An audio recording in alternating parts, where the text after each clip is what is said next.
What's good, family? Yeah, you know what I'm saying? I wasn't even gonna decide to stream today, but there's nothing else to do on a Tuesday, so I decided to stream for y'all. You know what I'm saying? Some crazy stuff is going down. Apparently, Trump said, how do I say this? What did he say? He said around 8 p.m. EST, if y'all are in like New York or on the east side, which is 8 p.m. He said some big things are gonna happen. Hopefully, he doesn't nuke anything. He said something big is coming. You know what I'm saying? He said something big stuff is coming. He's talking about like erasing a whole civilization, quote unquote. That's what he's saying. But I don't think. Hopefully, he doesn't do that. But we'll see. But right now, we're about to take a look at some of these videos. You know what I'm saying? Starting off with this one, it says, "If this is real, this person is all absolutely dead." If this is real, this person is absolutely dead. But that, I'm guessing this is a nuclear core, because it kind of looks like a video did on like years back on this thing called the Demon Core. Looks very similar to that. So I'm guessing this is like the core of a nuclear bomb. So like, yeah, if this is real, I'm guessing this is like a little crushing thing that's supposed to crush it. If that's real, then yeah, he's cooked. He's clipped. Oh, yep. They say once you see that bright flash, that's radiation hitting your body, baby. Come on, guys. This is obviously fake, right? If it's not, this guy's dead.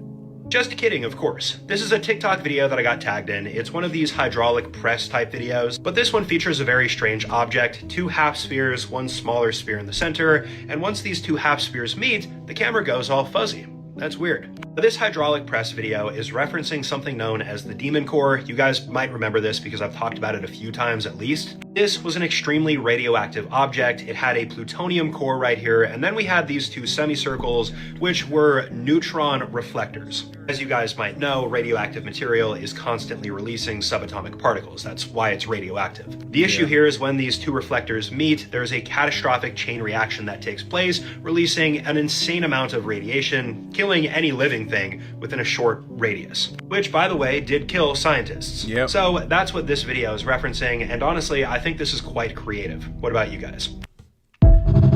Yeah, like I told y'all, like I literally did a whole video on this like years back, and yeah, this one scientist, he got too close to it, he started messing around with it, it accidentally went off, and he suffered like for 86 days or something like that. Like his skin was falling off, all his organs were failing. Like nothing good came of that situation for him. Sadly, he had to suffer to die though.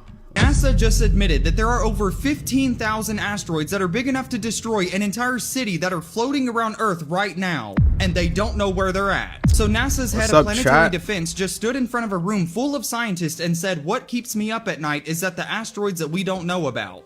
Okay. That is literally the person that is in charge of protecting the Earth, and that's what he's saying. Basically, this is what the entire thing means. NASA estimates that about 25,000 asteroids near Earth are at least 140 meters wide, which are big enough to destroy an entire city. And by the way, they've only found 40% of those, so there's a ton left. That means that 15,000 are just out there flying around completely untracked. We don't know where they're at. They think that most of these asteroids are actually hiding behind the sun's glare, so we can't even see them with our telescopes. They are literally using the sun as a hiding spot. They're better at strategy than we are. Back in 2022, NASA actually proved that they could deflect an asteroid by slamming a spacecraft into one. It worked. But the scientist that led that entire thing just admitted himself that they don't have another one ready. If something just randomly decided to head towards us right now, we have zero defense. We literally used our one bullet as a demo. Does it bother you that we basically found 40% of the asteroids and just said good enough? Y'all think if we send a nuke into an asteroid, it could like divert it? Like, how would a nuke really look in space? Like, you know what I'm saying? They say space is a vacuum. Like, would the nuke go off? Would the nuke, I don't know, might not have enough oxygen. I don't know if that's how that works, to go off. But if they could just send a random probe into the asteroid and it can divert it, I'm guessing if they do end up nuking it, it probably could do the same exact thing, if not better, you know? But I don't know how safe that is to nuke something in space. Like that might cause a lot more problems down the line. 2026 just got even crazier, part 24. Artemis Mission 2 successfully completed a flight around the moon and set a record for the furthest distance humans have ever traveled from Earth. It's pretty cool. However, while NASA was live streaming the lunar pass by, the entire YouTube live chat was just spamming 6-7 on the NASA channel instead of actually talking about the lunar pass by. So yeah, While those astronauts were up there making history, people were on their phones watching, just spamming 6-7. Next, while the astronauts on Artemis 2 were on livestream, Nutella got the partnership of a lifetime, because out of nowhere in zero gravity, a Nutella jar came floating right around the cabin, not disturbing anybody on board. And the funniest part about all of this is, this happened literally just less than 4 minutes before the crew on board set a new world record for the furthest distance traveled into space from Earth by humans. I'm not gonna lie, this has to be my favorite video of 2026 now. You know what's funny? So on my last live stream yesterday, I was saying like there's nothing crazy that really happened for April Fools this year. Like everything was kind of chill. And then someone in my comment was saying that it's crazy that I said that while I was talking about this incident of them going to space, because they took off on April 1st. I'm guessing he's trying to allude that that is the April Fool's prank of the year, is that they went back to the moon. So that was kind of funny to me. So I'm about to make some salmon. I got all Costco, count your days. Grill is smoking. Bro, look. Oh my god! It's moving. Dude, stop. That's a parasite. This is wild caught. Has worms. Fresh And it's wild caught. Oh no. salmon. To purify parasites. No way. 4 times a year minimum. You have Yeah, I feel like salmon and like stuff like pig are always like infested with parasites. You know what I'm saying? Like I love fish myself, but I don't know, dude. If I'm making salmon, that's gotta be cooked. Like all my food that I eat gotta be cooked. If I'm being honest, because if I see a parasite, I would never eat that ever again. Even if the parasite's dead, like I'll just be like, nah. So the United Kingdom just banned Kanye West from traveling to their country. Kanye West is obviously a very famous rapper, musician from the United States who has had some mental health issues, put it lightly, where basically he went on several different podcasts and platforms for about 3 years, just openly stating that he was a supporter of the mustache man dictator from 1940s Germany. Sorry, I can't say his name on this app. So yeah, he's basically just dedicated the last 3 years of his life to just like anti-Semitism and racism, even towards black people, despite the fact that he is black. But he said he was sorry, I guess. Like, you know, he put out a PR statement in the New York Times and he apologized to a rabbi. So despite the fact that he made a song praising the mustache. You know, the thing about Kanye West is like he's done this before. He's apologized many times. And the point of an apology is to never do it again. So obviously, I feel like Kanye is going to do it again. So I don't even know why he was apologizing. I'm guessing someone from his team, like someone on his staff did it for him. Like he probably just was like, yo, just say it, whatever, so that he can just hop off my meat. But like, I'm thinking to myself, like, he's done this way too many times to be apologizing. You know what I'm saying? Like, if you said a sorry one, if you did it one time and you say sorry, it is what it is. Like, all right, bro, but like 3 or 4 different times, and I bet he's gonna do it again. He's gonna do the same exact thing again. But at the same time, bro, it does have like bipolar disorder, so it makes sense. Man less than a year ago. I guess that's enough to start doing sold out stadium shows again. Like this is from his performance at SoFi Stadium in Los Angeles. 80,000 people in attendance, right? So clearly none of them care. And to kind of keep up this redemption tour, he was going to do a music festival in the UK called Wireless, where he would again perform to tens of thousands of people despite doing all that messed up stuff. Well, it looks like the United Kingdom's government caught wind of that and they said, actually, you cannot come here. And look, That's like, crazy. I don't really like countries restricting people's travel for speech. You know, I really think that there's very little speech that warrants a response like that. But if there was, because check it out, certain ideologies are so violent that you being an advocate for them is a form of violence, in my opinion. Maybe you have a different opinion. That's my opinion. I also am of the opinion that he is not entitled to millions and millions of dollars, right? Like, you know what I'm saying? Like, I'm not even saying like he shouldn't have been able to make those statements, but, you know, music is a culture, right? Cultures have rules and boundaries. I don't understand why he should be shielded from the rules and boundaries just because he made Graduation. And look, there is a very small chance that he is legitimately sorry. And there is a very small chance that you can blame all of his behavior on his bipolar diagnosis, right? And if that is the case, I do feel bad for him. I do not feel bad that he is being denied this privilege, right? Like, that's a privilege. We don't need to give him that. Also, World War II is a pretty big deal in the United Kingdom, right? Like, in the United States, I know that, like, the Yahtzee. All right, yeah, he's just yapping. So pretty much Kanye just got banned from the UK because he's accused of anti-Semitism. That's pretty much what I'm getting from this whole thing. Next video, NASA just dropped the highest quality moon photo ever from the Artemis 2. Okay, let's see it. Let's see if this is a real picture or if this is an AI generated picture. Although I don't think we're going to be able to tell the difference.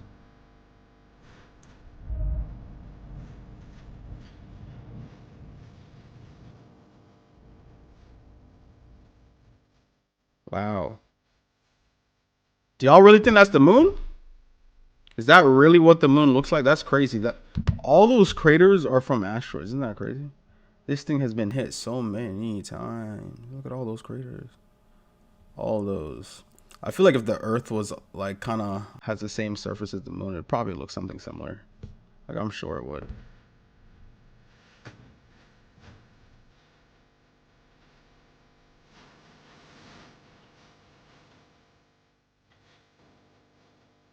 That looks crazy.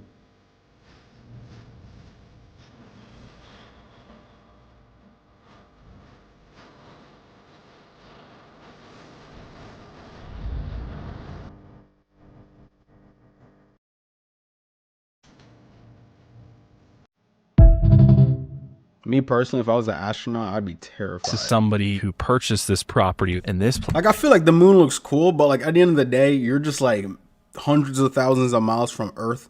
Anything goes wrong in that spaceship, you're cooked. Like, nothing you can do. You're just gonna have to accept your fate. But it would be cool in terms of like getting out of your comfort zone and seeing something that no one else sees, though. You know what I'm saying? Like, I can't even get that past the astronauts. Like, they're like one of a kind right now. Like, they're seeing things that humans are probably never gonna see for like the next hundreds of or unless like hundreds to like, I don't know, maybe like, I guess it depends on when they want like normal people to be able to go to space. I'm guessing like probably 100 years from now.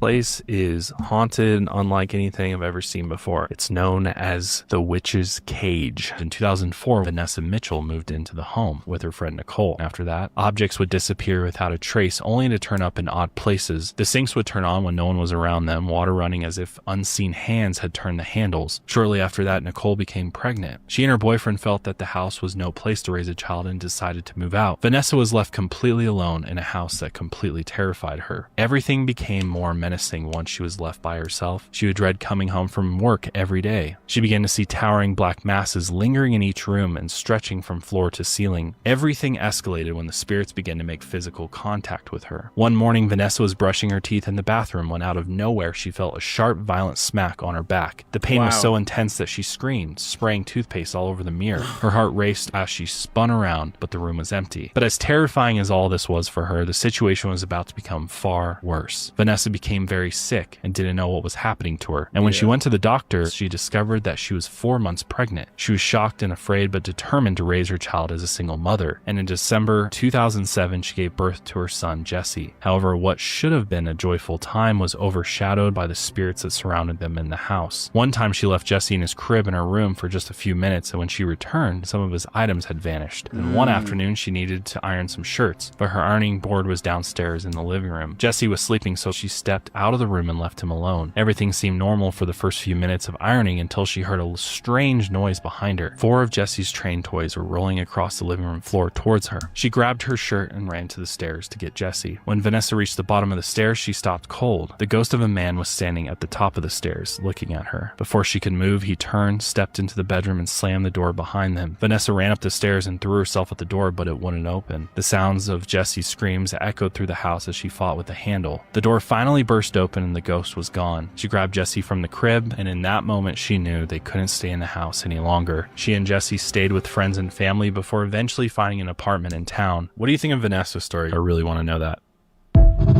Well, it sounds like she was getting like haunted. It's going to be Third World War.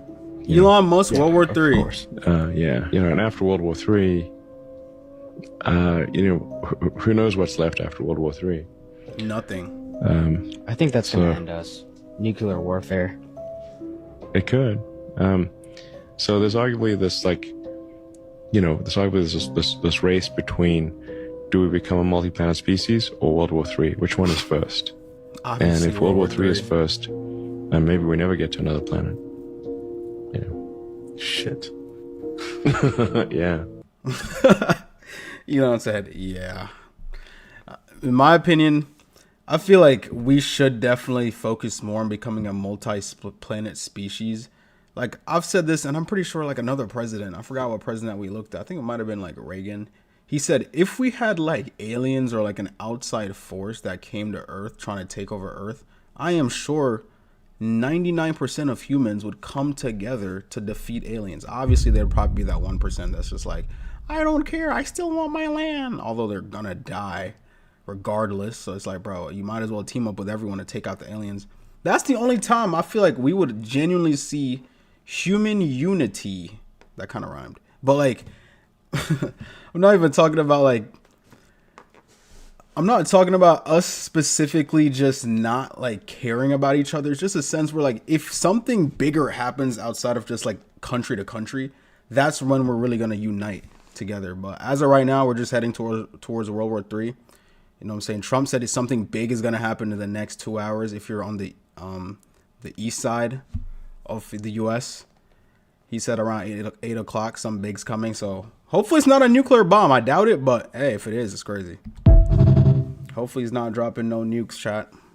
People are going on mystery trips. Let me explain. So it's become a trend in the past several years for companies to do mystery flights where you get on a plane and they take you to some random location. And surprisingly, a lot of airlines have actually done this, which I think is super cool, until you end up in a random location like Kansas after traveling across the world. Next, even several cruise ships saw this and decided why not try it out for themselves, and they're doing mystery locations for cruises, which is a cool idea, until they drop you off at North Sentinel Island. Finally, there's even vacation services in the world where they will drop you off at a mystery location by helicopter and you're blindfolded, and then you have a mission to just survive and figure out what you're doing. And apparently it costs around $15,000, but imagine they drop you off in the middle of North Korea. That'd be terrifying. Plus, North Korea don't even allow people.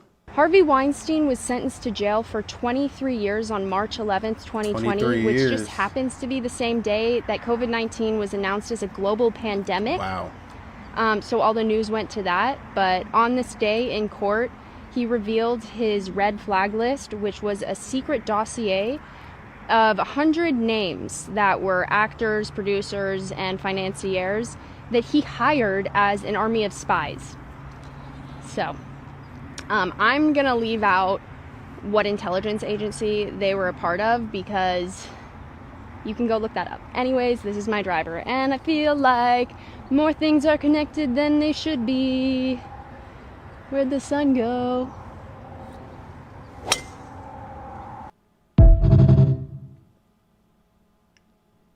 Now, it looks like there's nothing you could do here, but honestly, the solution's really simple. Okay, first step, guys, don't panic. After that, just make your way to the nearest Popeyes, go into their back fridge, and take like 4 bags of their biscuits. Head over to NASA's space station, then load the biscuits into a shuttle. After that, launch the shuttle into space and go directly into the snake's mouth. You see, because Popeyes biscuits are so damn dry, it'll completely absorb all the stomach acid and all the moisture in the snake, thus getting rid of it. This one's super simple, guys. Yo, what the hell was that guy talking about? If we ever end up in a situation like this, there is absolutely nothing you could do. I think he was just trying to be funny. Definitely just trying to be funny. That was interesting. So we got an astronaut jumping from something. Let's see. If you jumped off the International Space Station, you might think you could just skydive down to Earth, but the planet's gravitational pull means you would actually get stuck in orbit for years. And since you would be traveling at thousands of miles per hour, even the tiniest space rock would pierce you like a bullet. Now, if you somehow managed to dodge the debris, you would eventually get pulled back down to 411 Lake Branch Road, where you can ground yourself on 80.6 acres with a custom ranch home. Oh my god, that's such a good ad. That's a great way to hold attention. Bro just did an advertisement for like his little home business. From acting like he's talking about some dude jumping from the space station. Hey, for my future entrepreneurs in this chat, that's a good way to get people hooked or at least get attention.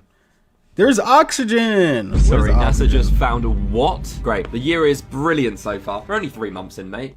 What else could go wrong? So you all know what this planet is, Jupiter. It's our largest planet in the solar system by, quite a long way. In fact, it's actually 11 times the size of our planet here. But what you probably didn't know is Jupiter actually has 95 moons. We only have one. Is one not enough for them? What's the need? Now, one of these moons is called Europa, and NASA suspect that, well, there is life on Europa. They're extremely confident that there is life on this planet, that they've been rushing to build a new satellite to actually check it out and inspect this place. Now, the initial launch of this mission was actually back in 2024, and we're getting closer to finding a lot out. They've been building more technology to be able to properly scope out what's going on here and try and find life. And now this planet is very icy, and evidence is suggesting that there is a massive salty ocean literally below this ice, which could contain life. Now by 2031, that's where we're going to know. By that time, NASA will start conducting dozens of close flybys to the planet once the mission is fully underway and they have arrived at the planet, or the moon. Now, this moon's ocean has actually more water than all of Earth's oceans combined. Wow. Yeah, and I mean, if you look at the planet, it literally looks like something straight out of Halo. And here is the craziest part of the whole thing. They found that from within this, what looks like a watery surface, carbon dioxide was being emitted into the atmosphere. So,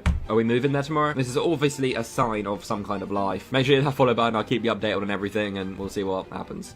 Wow, so they think there's actually life on Jupiter's moon, Europa. Wow.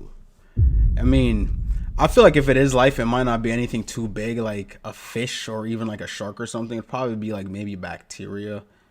I feel like if you see any sort of like bacteria or even like any sort of microbiome of just organism, they'll classify that as life on another planet. So, or maybe there is like huge freaking megalodons and stuff on Europa. Like, I wouldn't be surprised. But once they're gonna tell us in like 2031. That's like what, a couple years from now? That'd be crazy if there was life on Europa.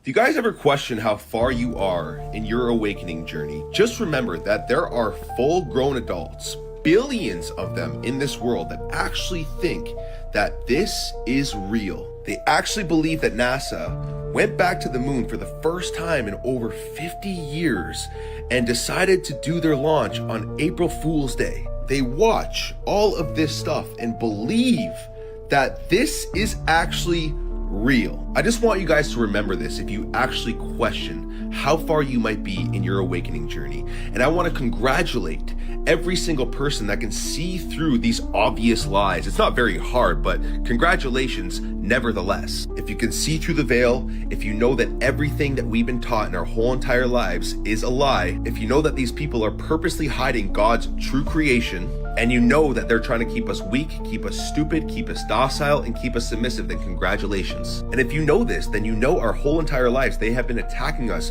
consciously, spiritually, and physically. This is why it's never been more important to take our physical health back. This is why I take Chalk's hot water purified Shilajit every single day. So my body has the proper minerals it needs to run efficiently so I can detox from everything that they're doing to us. And I have some incredible lifetime discounts for all of my people, so comment the word info and check your DMs. Peace and love. Yeah, it is kind of weird that they did do this moon takeoff thing on April Fool's Day. So maybe that dude that commented that yesterday, maybe you're right, bro.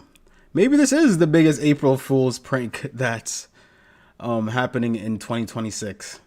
That would be crazy. I mean, they did say that we went to the moon like back in like the 1950s or the 1960s or whenever that was. And in my head, Neil Armstrong, the dude that apparently went, said that they never went. So this could be another situation like that, chat. Could be. There has been some breaking news about the Artemis astronauts. While they were in orbit, they actually found they were not the first ones on the moon.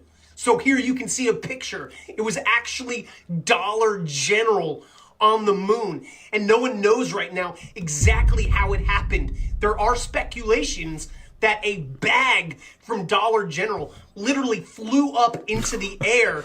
All right, well, first of all, they didn't even land on the moon, so I don't know what this guy is talking about. Like, they flew past the moon just to like check it out, but like he's saying a Dollar General on the moon. You're tripping, bro. I'm skipping this. He's bugging. So, what actually happens if the world turns off their power for an hour? Well, on the 28th of March, millions of people across the world will turn off their lights at 8:30 p.m. in participation of Earth Hour. And in previous years, over 10,000 landmarks have taken part globally. The Sydney Opera House, the Eiffel Tower, the Empire State Building, even the Burj Khalifa, all switching off at the same time. And obviously an hour in the dark is not going to fix our planet, but it's an awesome movement that reminds everyone to be conscious of how we do treat our planet. So, will you be switching off this Earth Hour? So apparently this happened back March 28th, like pretty much last week. Yeah, I didn't do it. I mean, I didn't even know that was a thing. I didn't even know that they were doing that like until today. So I guess I'm late to the party.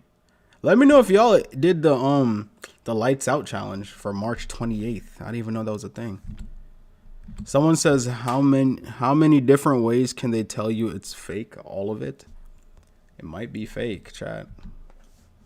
This is a list of the most painful physical feelings you can feel. Most painful physical feelings that you could ever feel. Let's start it off. Number 1, when Jesus got his flesh torn apart.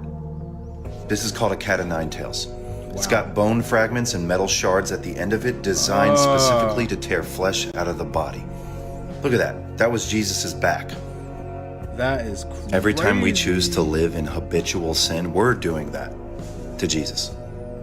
I don't think I need to add anything else to this list. Nope, lights on, for real. My lights were on the whole time. But that is crazy. Like, they specifically put little things on it just so it could rip your skin off. That's terrifying. Like, damn, bro, chill out. Was it really that serious? To just, like, that's crazy.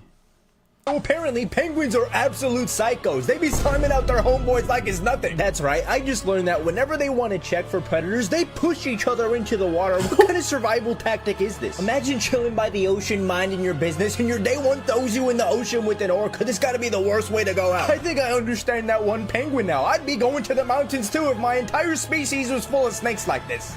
That's crazy. That's like your day one just pushing you off. Most people don't know China farms the world's biggest rats for food, and they get way bigger than you. That's a rat?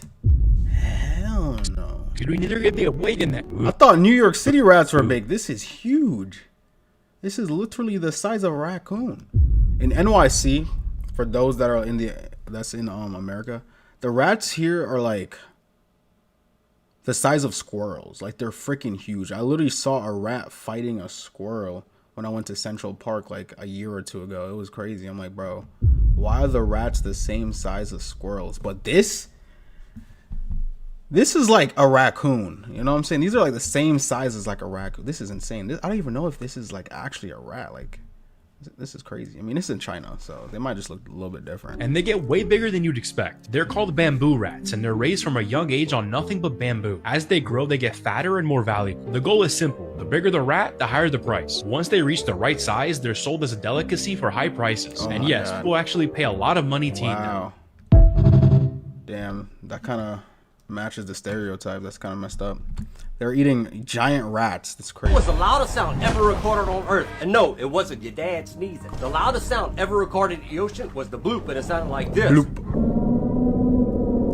Most claim that it was this massive sea monster, but it was just an iceberg breaking. But that sound isn't even as loud as the tungsten meteor that crashed in Russia in 1908. It had the force of 315 decibels and was equivalent to 615 Hiroshima bombs. The shockwaves was so massive that it flattened 80 million trees, knocked people off their feet, and some even lost their lives. But the loudest sound ever recorded on Earth was the Krakatoa volcano eruption in 1883. It had the power of over 10,000 times of the bombs that were dropped on Hiroshima, bro. This sound was so loud, it was recorded at 310 decibels and instantly blew out the eardrums of anyone who was close to it. The sound pressure was so great it circled the globe 7 times in 5 days. Sound will play in 3 and 2, but first follow. Here's the sound.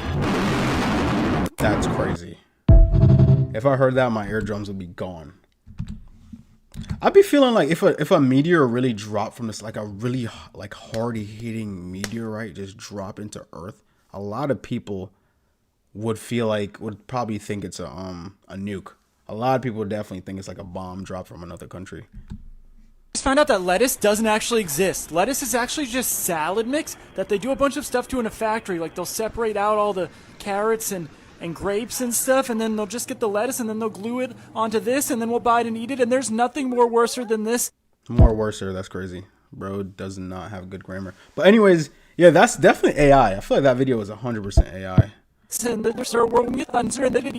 Like, I don't know, just the way how the video is moving. This is why, you know what I'm saying, nowadays you can't really trust this social media like this, because what the hell is this? A binder? Biden needed, and there's nothing more worse than this. No, that's definitely AI video, chat. That's a lie. Man, I hate to say it like this, but Michael Jackson's wish did not come true. He only wanted one thing. I don't want paparazzi, really. But if they come, be kind. Write the right kind thing to write. There should be some boundary, some kind of way. And the worst part is they haven't stopped. This is how they treat his daughter. Watch out, bro. He said, watch out, bro. What are your thoughts upon oh my murder God. Isn't that... You know, at the end of the day, like, I get it. You could be a celebrity and you're this kid of a celebrity, but isn't that messed up? Like, just imagine, like, God forbid for any of y'all that's watching this video, like, just imagine, like, someone in your family, like, passes away, right? Like, don't even imagine it from, like, the famous perspective. Just imagine it from an individual perspective. You're just walking, minding your business, you know what I'm saying? Like, all right, I'm just going to go on, I don't know, go see my mom or something, like, hop on this plane real quick, or walking to the airport. Then out of nowhere, some dude with a camera runs up to you and is like, do you think your dad got murdered? Like, bro, are you serious? That'd be crazy. That'd be crazy. I am an avid camper hiker. Nearly 2 years ago, Holly Raycroft removed a tick from her body. That evening, she enjoyed a pot roast dinner. Hours later, the Hampton Bays woman woke up in the middle of the night. I was not feeling so good, stomach, head, the whole 9 yards, and I was having difficulty breathing. Doctors diagnosed Raycroft with alpha-gal syndrome, an allergy to red meat you can get after being bitten by a Lone Star tick. Living in Suffolk County, we've got more alpha-gal cases per capita than anywhere else in the country. Dr. Erin McGinty says now that we're in Long tick Island, season, New York. she expects to see patients every day. She says reactions from alpha-gal syndrome range from mild to deadly. Hands and feet are a little itchy, or my stomach is a little crampy, to, you know, hives all over the body, to, you know, in the most severe cases, anaphylactic shock. Experts say if you live in an area with a lot of deer, you're at risk for getting a tick bite. Now, ticks are prevalent on the East End, but also further west on Long Island. Yeah, so I was right. That definitely was Long Island. But, yeah, like, ever since, I'm pretty sure it was Bill Gates, dropped, was it him? But all I know is, like, Pfizer, the company, dropped a new tick vaccine, like a Lyme disease vaccine. Ever since then, everyone has been getting so much more ticks than usual. Like, it's kind of strange. Even me, like, I've never had a tick on my body. I made a YouTube video for you guys, I think, like 3 days ago. I was walking through these creepy ass woods. I got home and there's like 2 ticks on me. I'm like, what the hell? Like, they haven't bitten me yet. They're just walking on my clothes and stuff. I'm like, bro, I've never had a tick, like, actually on my body, like, ever. So that was just kind of strange, I'm not gonna lie. So I'm guessing this is like an AI video depicting what it would have been like to be Jesus, or to at least witness Jesus' death. All right, last dinner with all 12 of them together, all in one room. These guys have been with me through everything. I need to tell them something tonight that's going to change everything. They don't know yet. Enjoy tonight, guys. Father, if there is any other way, not my will, yours.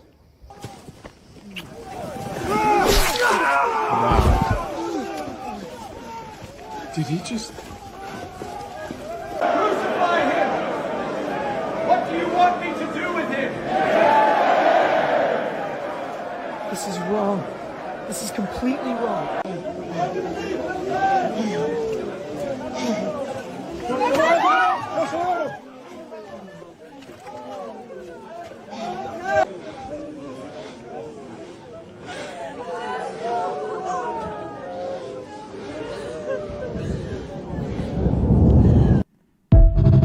That must have been crazy. I'm not gonna lie, crucifying someone as a way of death, that's terrifying. Like, you're suffocating as you're hanging there, because I've heard that your lungs just can't handle, like, I don't know, something about that, but I'm not too sure what they said, but something about just hanging in that position suffocates you. Like, That's crazy. Do y'all think y'all could have been crucified and not like suffer? I mean, that makes no sense. Like, you're literally suffering. Dude, scientists are now officially confirming something that sounds absolutely insane. They finally are saying that water is not actually wet, and the science behind it is way more convincing than you think. Okay, so this is obviously a moment that everybody's been waiting for, because everybody's whole life you've assumed water is wet because it's water, right? Well, scientists are now officially saying that that is technically wrong, and they have the receipts to prove it. They're saying that the scientific definition of wet is when liquid adheres to a solid surface. That's it. They're saying that wetness is not a property of the liquid itself, it's what happens whenever liquid touches something else. Okay. And this is where it gets crazy. They're saying that water can make other things wet, but it cannot make itself wet, because for something to be wet, you need two things, a liquid and a solid. Obviously, water is the liquid here, but it's not touching a solid when it's just being water. The chemistry behind this entire thing backs it up, because it says that water molecules stick to each other through a thing called hydrogen bonding, which is called cohesion. But they're saying that whenever water touches an actual surface and it spreads, that's called adhesion. Wetness only happens whenever adhesion wins, but the water by itself is just cohesion. There's no wetness, so there's no adhesion. That was probably really confusing because I just confused myself, but basically every time that you've said that water is wet your whole life, you're scientifically incorrect. Wow. So I'm guessing water isn't wet. Water is only wet. Well, water itself can't be wet, but something else can be wet from water. That's pretty much what they're saying.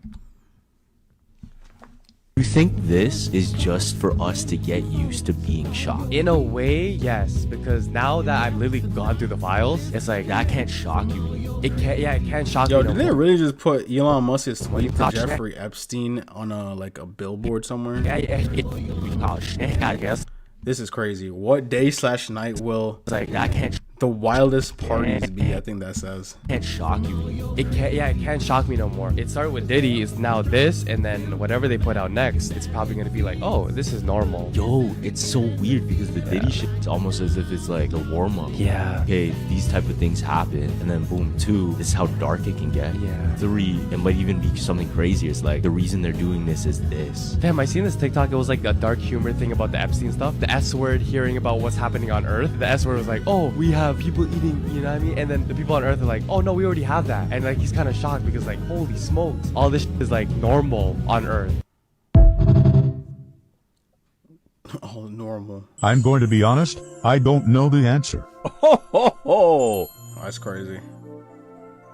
Man, could you guys please go a little easier on me? I keep getting tagged in videos that send me down rabbit holes for hours where I don't have a conclusive 100% surefire answer. This is yet again another video that I got tagged in, and it's quite puzzling. It shows this guy with a toolbox. He's tossing his metal tools down onto the ground, but instead of toppling over, they stand straight up. Now, it's pretty safe to say that these metal tools are obviously being acted upon by some sort of large magnet. That's why they're standing up. From here on out, we can only speculate. I saw some people stating in the comments that maybe this guy was working one floor up from an MRI room, which might sound like it makes sense in theory. These cracked floors do not look like hospital floors, and on top of that, a lot is done to make sure that the magnetic field of an MRI machine does not leave that room. Instead, I would speculate that this video might have been recorded at a scrapyard where they have these large magnets. There are smaller versions as well. Perhaps that's above the tools and that's what's causing them to be drawn up, but not pulled up all the way. There was seriously no context to this video other than the video itself, so let me know what you guys think in the comment section below. Your guess is as good as mine. Definitely a magnet of some sorts, like that's guaranteed. The IEA have officially described what we are living through right now as the worst oil crisis in history. Wow. So why doesn't it feel like it? Well, that answer is kind of terrifying. You see, this is journalist Max Fisher, and he's just done an incredible analysis on the one major thing most people don't think about during times of war: the speed of boats. Turns out though, it's incredibly important because these huge skyscraper-sized oil tankers transport millions of barrels of oil around the world each day at a speed of about 10 to 15 knots. That's the speed of riding a bike. Now imagine if we relied on someone riding a bike to bring our oil all the way from the Middle East to Europe. We'd be waiting weeks or months for them to cycle here. But that's the pace that the global oil supply chain operates at. at. So when a major disruption happens, like in the Strait of Hormuz, the impact isn't felt immediately. There are still hundreds of these ships still in transport that left before the war kicked off, and they haven't even reached their destinations in Europe, Asia, and the United States yet. But when those last pre-crisis shipments do arrive, which is around this month, after that, there's nothing behind it. That is when the world really starts to feel the disruption in the market. Think of it like a bomb that's exploded very far away. We see the flash, but the shockwave hasn't reached us yet. So what happens when that shockwave does eventually hit? Well, oil means energy, and energy sits underneath almost everything in an economy. And it's not that the world is gonna run out of oil. I mean, we still got 80% of the supply. It's that oil is bought in one big global market. And when a 20% chunk disappears, everyone who still needs that 20% now has to outbid everyone else to get it. That raises global oil prices for everyone, regardless of how much or how little your country imports from the Middle East. And the big problem arrives when that oil becomes expensive enough that industries and businesses start cutting back. If fuel prices get too high, airlines start cutting flights. Factories slow down or shut off because they can't afford the power. Shipping becomes even more expensive, meaning fewer items get sent. And the things that do arrive cost more. So what you end up with isn't just higher prices, it's less of almost everything. Less travel, less production, fewer goods, and a noticeable drop in how much overall the economy can do. And perhaps all of that is becoming more and more clear by the day, because in one of his most intense posts yet, Trump is now threatening to bomb Iran's bridges and power plants today, saying, "Open the effing strait, you crazy bastards, or you'll be living in hell." This is a crazy tweet, chat. I'm not gonna lie. I mean, he posted on Truth Social, which is his social media. It says Tuesday will be Power Plant Day and Bridge Day.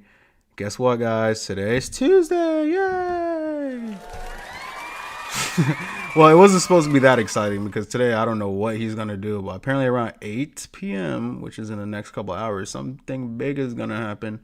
It says Tuesday will be Power Plant Day and Bridge Day, all wrapped up in one in Iran. So I'm guessing he's going to attack the power plants and bridge. At least it's not a nuclear bomb. There will be nothing like it. Open the effing strait, you crazy bastards, or you'll be living in hell. Just watch. Praise be to Allah. What the hell? How you going to say open the effing straits, crazy bastards, and you'll be living in hell, and then say praise be to Allah in the same sentence? That's crazy. President Donald J. Trump. Yo, this dude is hilarious. Praise be to Allah. So yeah, it's going to be a rough next few months, and not all countries will feel it the same. But how rough really depends on how long this war drags. Yeah, that was crazy. That was a crazy tweet. What people in 1926 thought 2026 would be like, part 3. What you're looking at is a cartoon drawing made in 1926 about what they thought the Earth would look like in 2026. On it, it says standing room only due to how many aircraft, boats, and people there are in the world. And if you really think about it, in 2026, this cartoon drawing isn't too far off, right? Next, another prediction that was made in 1926 is that there will be no proper dinners, or people won't even be sitting at the dinner table while eating anymore in 2026. And now that we're in 2026, that is so true, because people rather sit on the couch and watch videos while eating. Now, this is a drawing from a newspaper in 1926, showing how in 2026, there will be so many cars on the road, no one will even be able to move. And now that we're in 2026, this newspaper drawing was so accurate. Finally, in 1926, they predicted that breakfast would be served by the push of a button, and it suddenly appears. Well, in 2026, think about it. That is so true. Yeah, pretty much. Because all you have to do is go on your phone, go on a food delivery app, press a couple buttons, and breakfast is served right at your door. Yep. These predictions were very accurate. Yeah, some of them were very accurate. I mean, there's a lot of them that thought we were going to have flying cars by 2012, which never happened, by the way. But, you know what I'm saying? I'd say a lot of them were pretty accurate. Oh no, they have a deadline. Oh my god, the countdown. What time is it right now? Hey, chat, in like an hour and 15 minutes. Doomsday. The doomsday's supposed to happen. Oh, what? It's crazy. This is fucked. What do you think, Charlie? It says 8 p.m. EST if you're on like the east side. What would happen if Russia, China, and Iran decided to attack the United States? Hour 1. In a secret emergency meeting, the three countries sign a historic agreement to take down the world's only superpower. Russia brings the planet's largest nuclear arsenal, China brings the world's biggest army, and Iran brings strategic territory and decades of tension. And the United States doesn't even know it yet. Hour 8. The first strike isn't bombs, it's cyber. I feel like the United States somehow would know. Like, I don't know how they be knowing. Maybe they have spies in every camp. They probably do, by the way. But the U.S. usually always knows every country's move before they do it somehow. Somehow. CIA, that's probably what the CIA's job for. A massive cyber attack shuts down the entire American power grid. New York goes dark. Los Angeles goes dark. Chicago completely blacked out. No electricity, no internet, no communication. And here's the scary part. Experts have warned for years that the US power grid is aging and vulnerable. And with tensions around the world constantly rising, a large-scale blackout isn't impossible. So imagine waking up tomorrow and the grid is down. Your phone battery is dead. No TV, no radio, no internet. You can't call your family. You can't send a message, and you have no idea what's happening in the world. So the real question is, how do you get power when the grid is gone? That's exactly why every person in my family has one of these.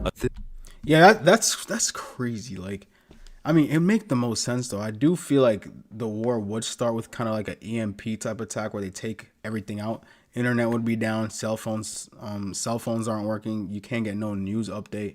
Be a complete blackout. You don't know what the hell is going on, you know what I'm saying? Like, no, people can't go to jobs, roads are blocked. It would be terrifying and terrible, but I don't think that's gonna happen. I mean, I don't know. Based off how things are moving, it might happen. So I can't even say I don't think it's gonna happen anytime soon. But if they were gonna attack the US, the first thing that's cutting off is all communications. No texting, no TikToks, no Instagram, no YouTube, straight darkness. We'll be back to like times before the cell phones. This was the real-life Fortnite and the evil billionaire who was behind it all.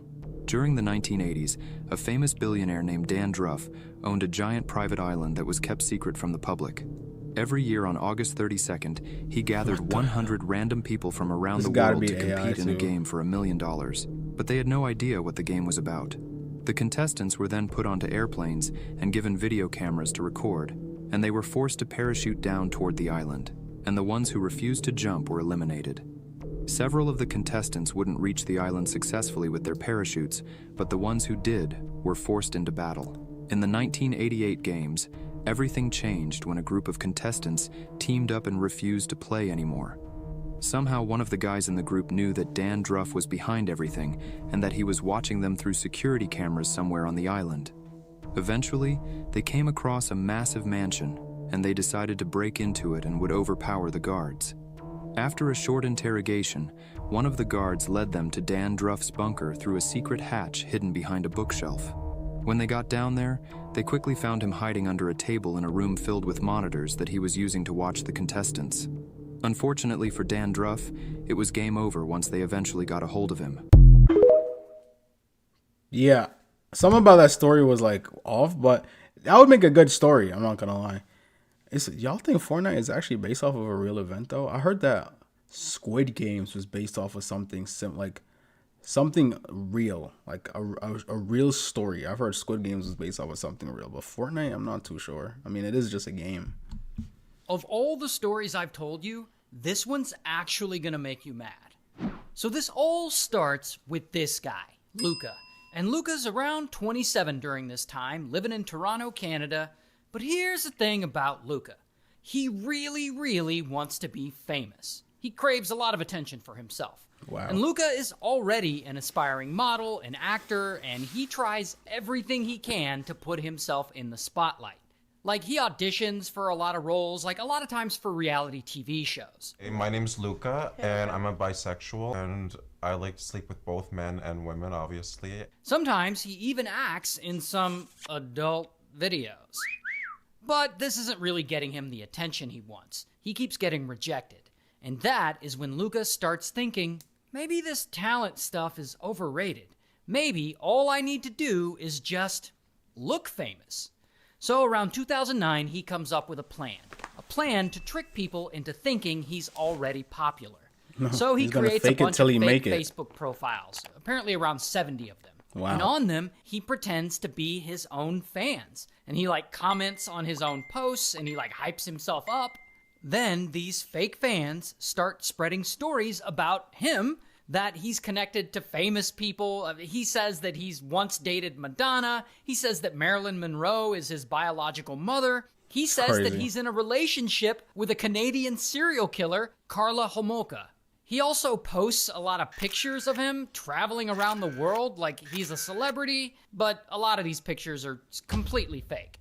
But despite all this effort, nothing really changes. He's still not really getting the attention that he wants.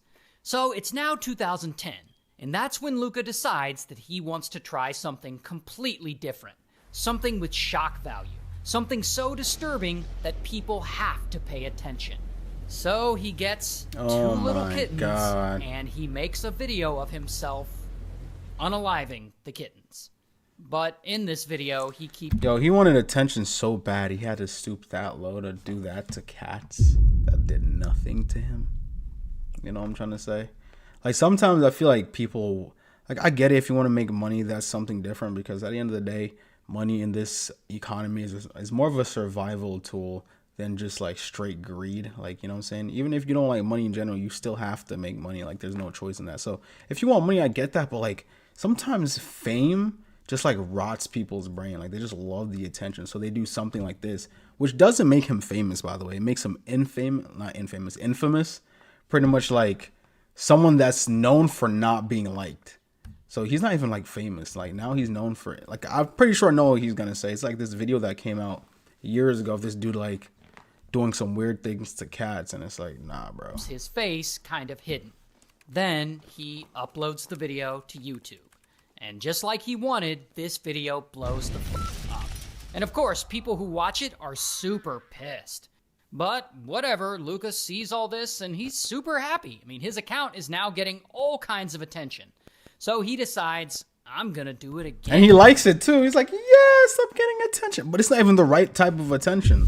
Like this type of attention isn't gonna make you money. This type of attention isn't gonna make you loved and well known. People are gonna hate this dude. People are gonna want to take him out over stuff like that. You know what I'm saying? Like no one's gonna watch that video and be like, oh my God, this dude needs to be like next up. And he makes another video hurting a cat, and he posts it, and then he makes another one, and he posts it too. And this is in 2010, so the YouTube moderation system isn't as fast at catching horrible videos as it is now. And when Luca's videos are removed, he just creates a new account, and he uploads them from there. Regardless, people online get really upset, and they want to find whoever is behind these videos. So they start investigating and they start analyzing everything. Some of them even create an online group whose whole goal is specifically to find who's making these videos. And they like go through Luca's videos frame by frame, looking at everything, the backgrounds and other tiny details, anything that could lead them to him. And these guys look for him for about 2 years. Wow. And that is when they finally get an anonymous tip that the person behind all the videos is actually Luca. It's speculated that Luca himself tipped them off because, again, the guy just loves attention. Anyway, so now this group is trying to find Luca, and they're actually able to figure out where he lives in Toronto. And then they go and they turn all this information over to the Toronto police. And so police go to Luca's apartment. But unfortunately, by this point, he's already moved away to Montreal. So at this point, he's feeling pretty good about himself. He got all the attention he wanted, and police weren't able to catch him. So he decides he's gonna do it all over again. Oh my This God, time, bro. he's gonna go bigger. This time, his victim's not gonna be a cat. It's gonna be a human. All just for some clout, for some fame. He's gonna go take out another human being just for some views and likes.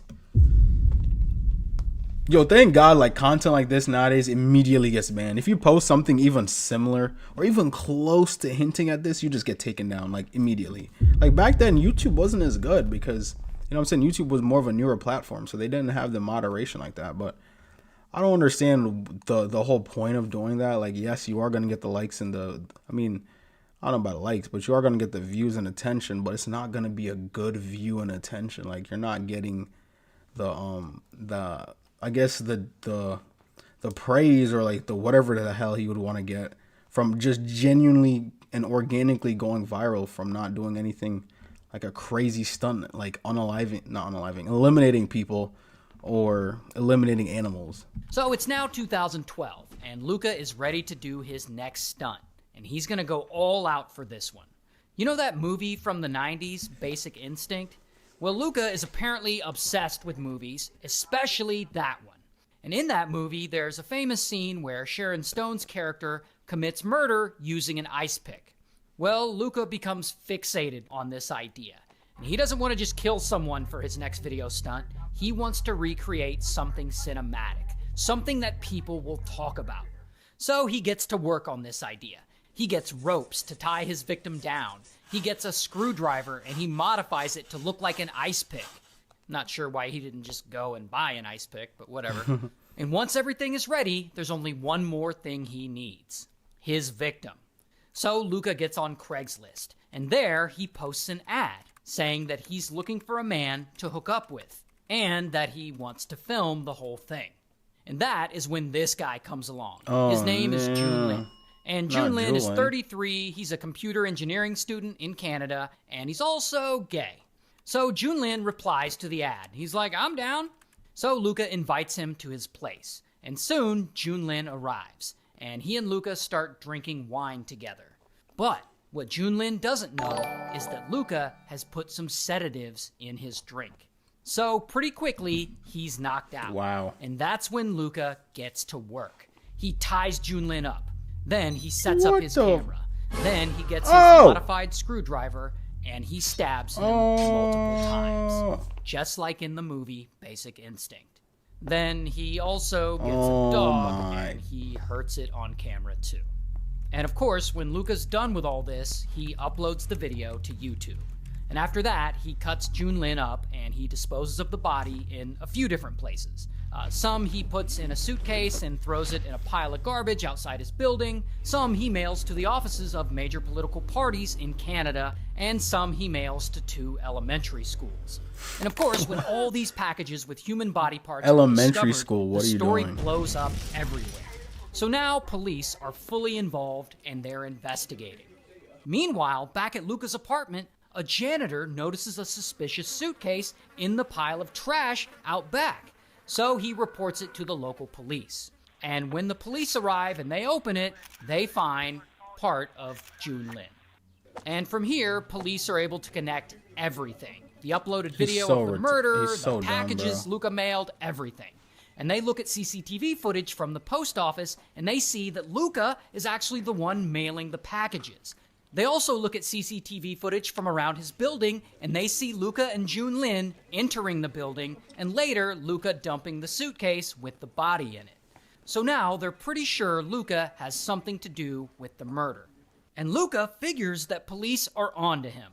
So he puts a wig on to disguise himself, and he flees from Montreal all the way to Paris, and then later from Paris to Berlin. Meanwhile, back in Montreal, police have no idea where he's at. So it feels like Luca might actually get away with all this. Until Luca finally screws up. That same year, in 2012, Luca walks into an internet cafe in Berlin, and he sits down at the computer and he starts searching for himself online. Because I guess he wants to see what other people are saying about him. You know, he wants to see if he's getting any attention because he loves attention. But then, the owner of the cafe recognizes him because his picture has been all over the news, and he quietly calls the police. And so, bam, Luca gets arrested. Here's a picture of him. And ultimately, he goes to trial in Canada, and he's found guilty, and he gets sentenced to life in prison. Good. Yo, that dude was tripping. He literally did all that just to get life in prison. He could have been, you know what I'm saying, he could have been chilling. Nowadays, he did that in 2010. He could have waited, you know what I'm saying, 10 more years, waited for TikTok to come out, do a couple of dances, and he probably would have been up there. Maybe he would have been famous. But instead, he decided to become infamous by eliminating people and cats. Dude is a tweaker. Rescuing 2 pilots turned out to be far more costly for the United States than anyone had anticipated. After the F-15E Strike Eagle was shot down, the U.S. managed to rescue 1 pilot within an hour. However, it took nearly 48 hours to rescue the second pilot. First, during this rescue mission, the U.S. suffered the loss of an A-10 Warthog fighter jet, an aircraft primarily used for ground bombing. After that, 2 large C-130 aircraft involved in the mission were destroyed. Additionally, 2 U.S. Black Hawk helicopters were also lost. A MQ-9 Reaper drone, which was searching for the missing pilot, was shot down by Iranian air defense systems. Similarly, an Israeli Hermes 900 drone participating in the rescue mission was also destroyed by Iranian air defenses. In total, it can be seen that the U.S. lost around 7 aircraft while attempting to rescue a single pilot. This made it one of the most expensive rescue missions in U.S. history. Along with being costly, it was also extremely dangerous, as Iranian forces were actively searching for the same pilot. However, in the end, the U.S. succeeded in locating and rescuing the pilot, while Iran failed to find the U.S. pilot within its own territory, something that can certainly be considered a setback for Iran. Yeah, chat, like, pretty much. I mean, I feel like when it comes to this war with Iran, the U.S. definitely spent way more money than Iran ever would. But there's this video that actually explain how they rescued him. It says the insane F-15 rescue mission explained. So, and it's an animated video, so we're about to check that out and see how they did it. U.S. pull off one of the most daring rescue operations in history, deep behind enemy lines. It comes down to a strict code the U.S. military lives by: leave no man behind. They will literally send dozens of attack helicopters and over 100 special forces and Delta operators just to bring one person home. The mission started when an aircraft went down. Wow. After both crew members ejected, the pilot was successfully extracted, but the weapons systems officer was injured and stranded. His survival training instantly kicked in. He trekked all the way up to a rugged mountainous ridge and activated his beacon, just as IRGC militias began closing in on the crash site. The CIA was one step ahead.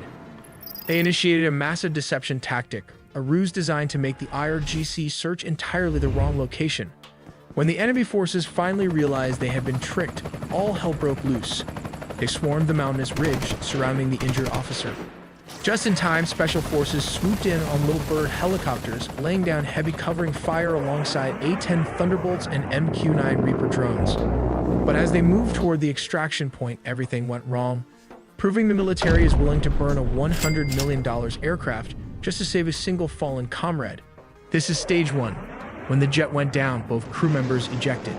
The pilot was recovered within hours, but the weapons systems officer wasn't so lucky. Wounded from the ejection, he landed in an incredibly rugged mountainous region. Look at the map here. This is the crash site.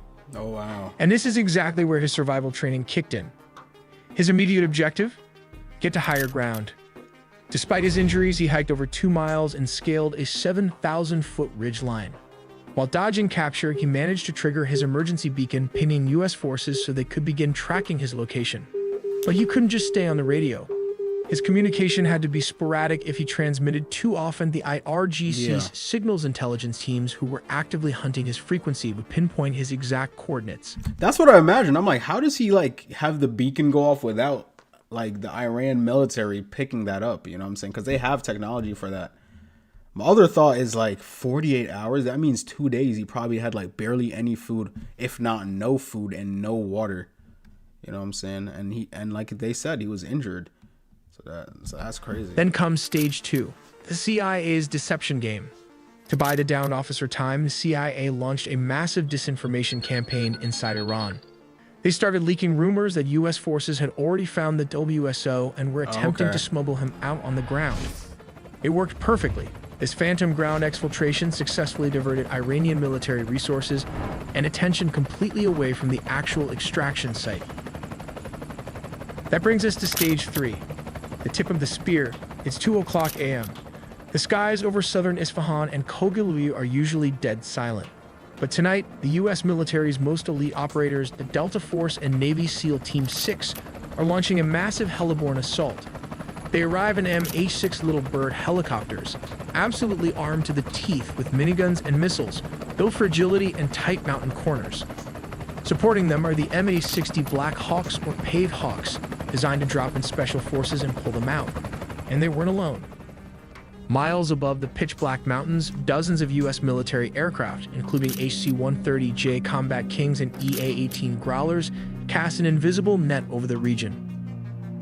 They unleashed a storm of electronic warfare designed to completely blind Iranian early warning radars, all while an MQ-9 Reaper drone kept an unblinking eye on the wounded WSO. Stage 4, and this is the crazy part. The US literally set up a temporary forward operating base inside Iran. They seized an abandoned agricultural airstrip, just 200 feet wide and 3,900 feet long, located about 14 miles north of Shiraz city in the southern Isfahan province. They turned an empty Iranian field into a US staging ground. Here comes Stage 5.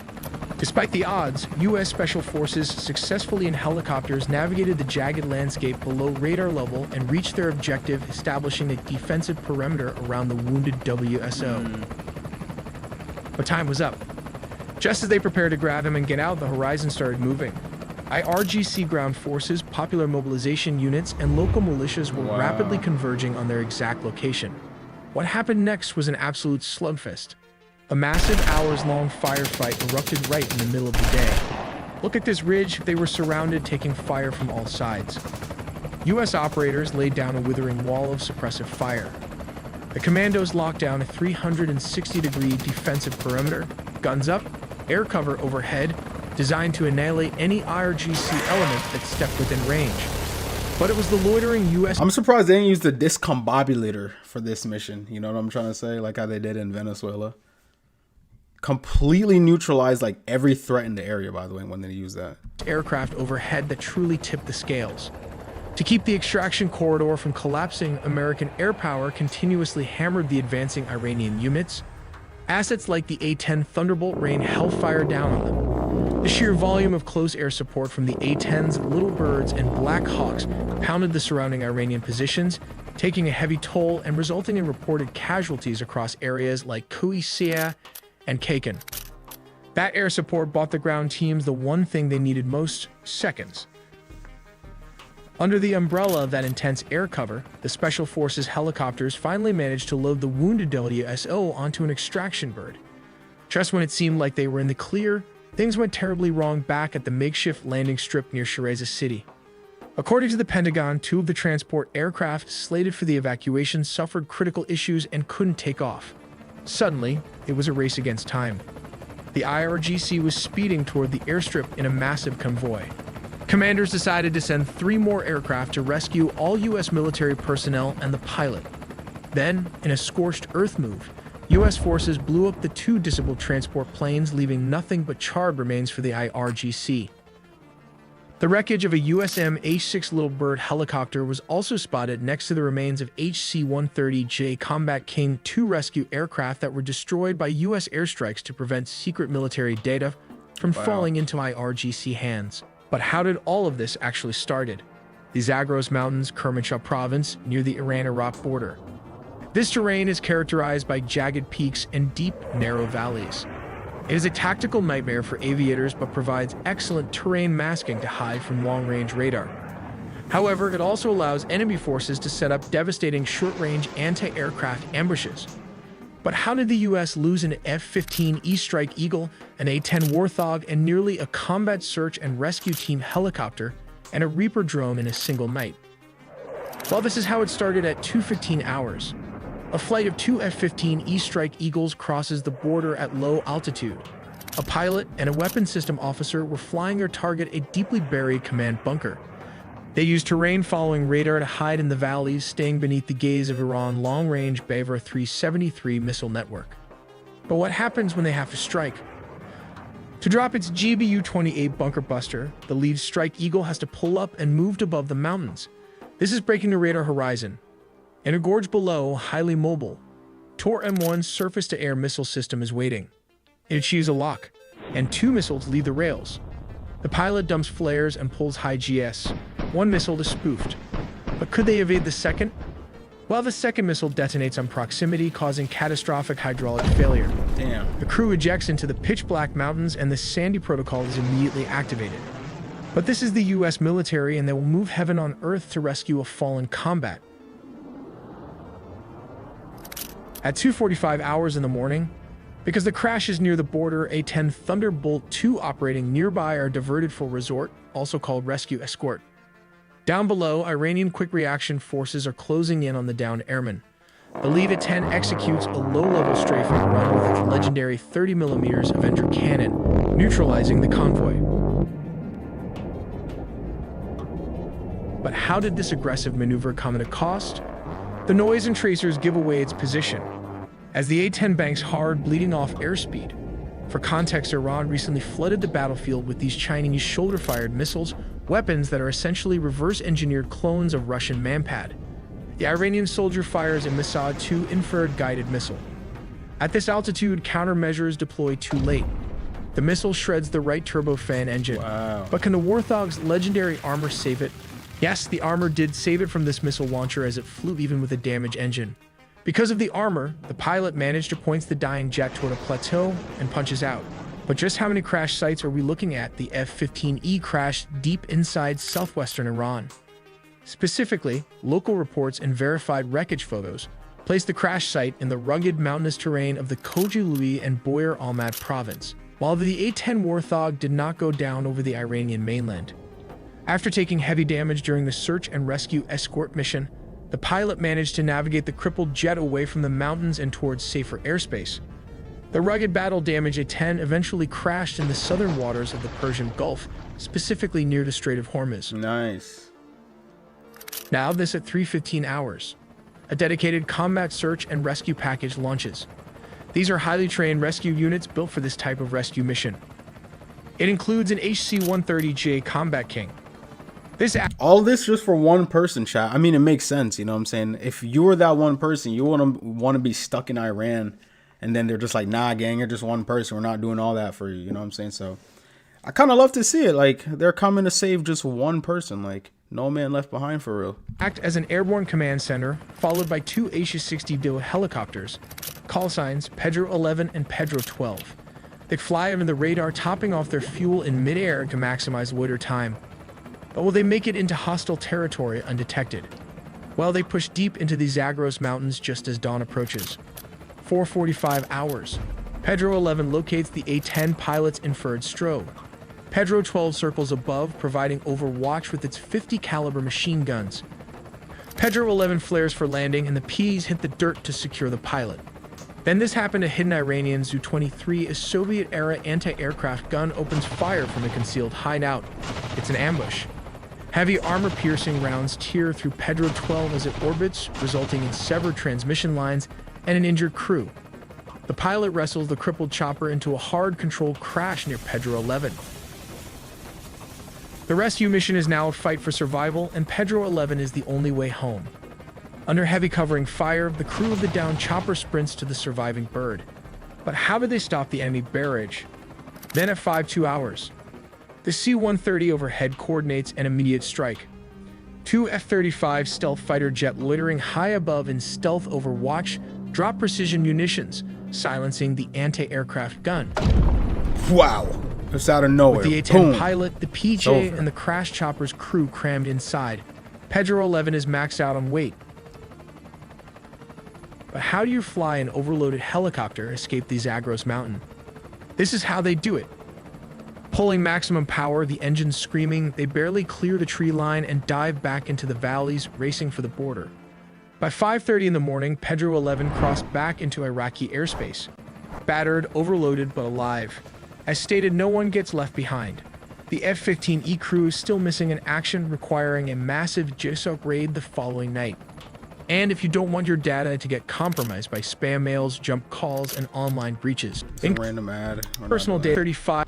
The F-35 was designed to be practically invisible to long-range radar, but it wasn't built to completely hide from heat-seeking missiles. So how exactly did Iran missile manage to bypass the stealth technology of the US F-35? Well, the secret lies in a major vulnerability that is its heat signature. Its geometry and radar-absorbent materials make its radar cross-section incredibly small, essentially rendering it invisible to traditional early warning and targeting radars. To give you some context, this is how a plane's radar signature compares to a bird's. But the F-35 is powered by a single Pratt & Whitney F-135 engine, one of the most powerful fighter engines in the world. The F-35 is heavily optimized to defeat radio frequency radar like the billion-dollar S-400 and S-300 missiles. However, stealth does not mean completely invisible. This engine produces a massive heat plume. Instead of using radar, modern air defense networks utilize inferred search and track systems. The answer is this short-range heat-seeking missile like this one. These passive sensors scan the skies for any heat anomalies. Because inferred search and track systems emit no energy themselves, the F-35's radar warning receivers would not alert the pilot that they were being painted by a target lock in the same way a radar lock would. But how did the missile lock, and how did the F-35 use evasive maneuvers? Once an inferred guided missile is launched, the dynamic of the engagement changes to a race of physics and countermeasures. When the missile's IR seeker head locks onto the massive thermal output of the F-35's engine exhaust. But the detection, the F-35 is equipped with a distributed aperture system, 6 inferred cameras positioned around the aircraft that provide a 360-degree spherical view. The distributed aperture system detects the intense heat signature of the incoming missile's rocket motor and instantly alerts the pilot. To break the lock, the pilot executes high-G evasive maneuvers while simultaneously deploying flares. If the missile tracks the flares but is already within a lethal radius, its proximity fuse will trigger the warhead. The resulting shrapnel and shockwave can cause significant damage to the aircraft's control surfaces, stealth coating, or internal systems without scoring a catastrophic direct hit, which perfectly aligns with reports of the F-35 sustaining damage but safely executing an emergency landing. But what are flares? These pyrotechnic countermeasures are made of magnesium or other combustible metals that burn at temperatures exceeding the aircraft's engine heat. The goal of the flares is to overwhelm or confuse the missile's IR seeker, forcing it to chase the decoy heat sources instead of the jet. But what is Iran's secret weapon? We believe it's the 358 anti-aircraft missile, or the SA-67. The 358 is a unique hybrid between a loitering munition or kamikaze drone and a surface-to-air missile. But how does it work? It flies at slower subsonic speeds and can loiter in a designated airspace in a figure-8 pattern until its optical and infrared sensors detect a target. If a 385 missile or a more advanced high-speed indigenous IR-guided surface-to-air missile was guided by a ground-based IRST network, it could engage the F-35 entirely within the infrared spectrum, bypassing the jet's radar-evading capabilities entirely. This incident challenges the long-held doctrine that fifth-generation fighters can operate with total impunity in contested airspace, highlighting the evolving threat of infrared detection. But it has its advantages as it cannot hit fighter jets far from its radius of launch system. We make original videos from scratch and animated... Yeah, so that's pretty much how they saved him. You know what I'm saying? It took a lot of millions and not billions, but a lot of millions and millions of dollars. But eventually they got bro out. So Dylan Page just also dropped a video like 2 hours ago. Tonight could change everything. So this is pretty much going to talk about what's going to happen in like the next 45 minutes if Trump is going to drop. I mean, he didn't say he's going to nuke. He said he's going to bomb the bridge and like the plants and stuff. So let's see if he talks about that. We lost! Spoke! Ho ho! Spoke! Ho ho! They just said he started roasting Joe Biden to kids. Like, do you hate bro that much? That is crazy. Not gonna hit the light this time. Corruption! Nah, roasting Joe Biden to kids. No, roasting Joe. What? Okay, we have to interrupt the beginning of this video with some breaking news that came out just before recording. Wow. A whole civilization will die tonight. What the hell? Is what Trump has just posted on Truth Social not long ago. Referring to the end of the deadline that he has given Iran to open the Strait of Hormuz, he said, a whole civilization will die tonight, never to be brought back again. I don't want that to happen, but it probably will. He said, I don't want that to happen, but it probably will. Then don't let it happen then. You don't gotta...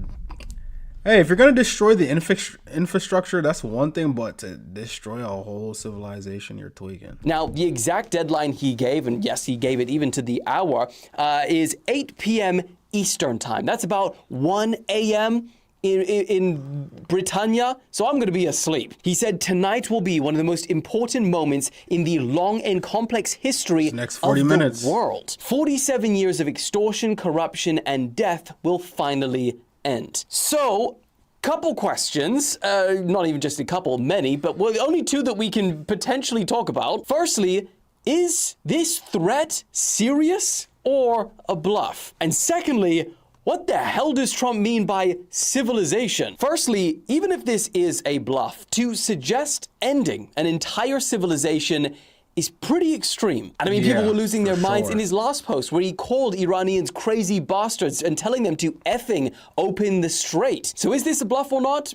We're not sure. But the consequences of ending a civilization in the sense that most people are taking it may be too extreme to even think of as a real possibility. That's what leads us to the meaning behind what a civilization will die means. Obviously, the immediate conclusion that most people jump to online was a nuclear weapon, that mass casualties. But other analysts are suggesting that civilization may be a reference to some of their infrastructure that symbolizes the country's ancient civilization. You know, we're talking things like heritage sites, like the ruins of Persepolis, or the UNESCO World Heritage Site of the Friday Mosque at Isfahan. That could be one interpretation. Or maybe he's using the term civilization loosely, and instead of civilization, it's like civil infrastructure. I mean, we're stretching it now, I understand this. And civil infrastructure, this feels like, this is like an English lesson where the teacher is breaking down each word. But we're at that point. Civil infrastructure are exactly the things that he has threatened before. Bridges, power plants. But even that risks this war spiraling out of control because right now in parts of Iran, there are people, civilians, lining across bridges to protect them from any US strikes. So if Trump did go ahead and give the authorization to strike these bridges, especially while there are people on there, that may constitute war crimes and extreme retaliations from Iran in the entire Gulf region. But I mean, just to add balance, to all of this, because I know it's very alarming. He said bridges and power plants, true, but y'all think that he's gonna bomb it with the people on the bridge? I mean, if he does it, that would be crazy. I mean, obviously the news wouldn't tell us that. It'd be like, nah, he just bombed a bridge, but like whole time there was like a mad people on it. I mean, is it nighttime or daytime over there right now? Like, what time is it in Iran? And it's pretty scary to even talk about. Trump has made certain threats and certain deadlines like this before, and those deadlines have passed. So there's hope in that. Either way, that's all the information we have to work off right now before this video goes out. So see you on Thursday.